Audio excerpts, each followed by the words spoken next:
Chairman. General, the estimates I have from the Corps are to achieve and maintain constructed width steps of all federal navigation projects is about $20.3 billion over the next decade. Do you have anything to contradict that? Or, I mean, that's a recent estimate we have.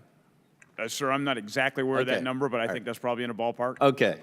So as we discussed earlier, since we're going to divert or perhaps even reduce the tax that goes to harbor maintenance, the projected budget is a little less than $10 billion. So is there a 50% increase in efficiency in dredging and maintaining jetties that you can conceive, unless we're to maybe commission, the Chinese to come in and use illegal immigrant labor or something? How are we going to double our efficiency and achieve those depths and get to that point with that money? So, sir, I'm not prepared to answer the actual double you're talking about. I know that you're very concerned about jetties. We are doing a study, and we're going to have that study done in about 4 months, and that should lay out some of those answers. I've not seen the analysis yet, but we want to come back to you, and if nothing else, we'll brief you on exactly where we're at with the jetty analysis. Okay, I appreciate that.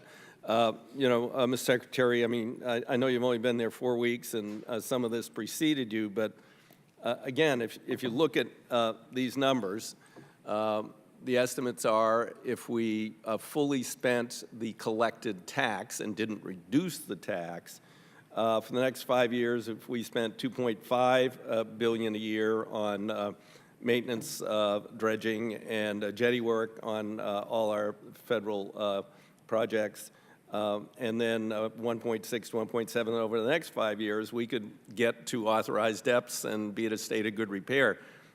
How are we going to do that with half of that money? That's essentially the same question I put to the General, but you talked a little bit about reforms. I mean, I've been here long enough. We used to have federal dredges. We did studies that showed, in fact, they were more efficient and less expensive than the private dredging companies, but because of political influence, particularly a very powerful senator from down in that southern area, we pretty much did away with most of the federal dredges. We have some in reserve, and I've still got them operating in the Northwest. So how are we going to, deal with that $20 billion need over the next 10 years with half the money? Sir, I apologize, but I can't answer. I know, you've been there 4 weeks. Anyway, I'm just putting that to you. If you'll think about that, I'd love to chat. I will think about it, and I'll be glad to visit you personally on it. Great. Here's something else that I know you won't know, but I just want to put this to you because I've been trying to get the information. This is a regional issue. Columbia River, we have a treaty that has, expired. We're in the beginning of renegotiation with Canada. And one of the most critical aspects of that is flood control.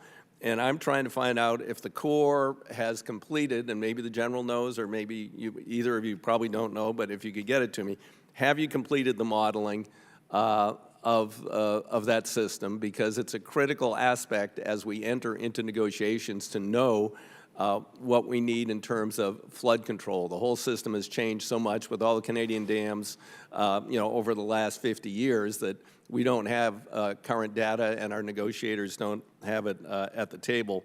So, and we have to know and plug in flood risk management into this negotiation. General, do you have any knowledge? I don't know the exact answer on the modeling. I'll get that back to you. But we are very, very aggressively working on everything involved with the treaty, but also we have an EIS we've got to do for the operating system. So all of that is pretty much wrapped up both in what are the capabilities there. There's a lot of environmental issues. There's a lot of navigation issues. But that modeling is critical to be able to make sure it can inform both the Columbia Treaty as well as the EIS. Yeah, well, the EIS, unfortunately, is due to a overly aggressive federal judge who basically adopted the arguments of the plaintiffs and said this is science when it isn't. And so I understand you've been given, I think it's our 4th time around on this, and we even had marine fisheries, and we had all the federal agencies were agreeing that this was good, but you're stuck with that. But I think the analysis of flood risk is separate, and if the modeling's done, we need to know what the results are, and we need to get that to our negotiators. So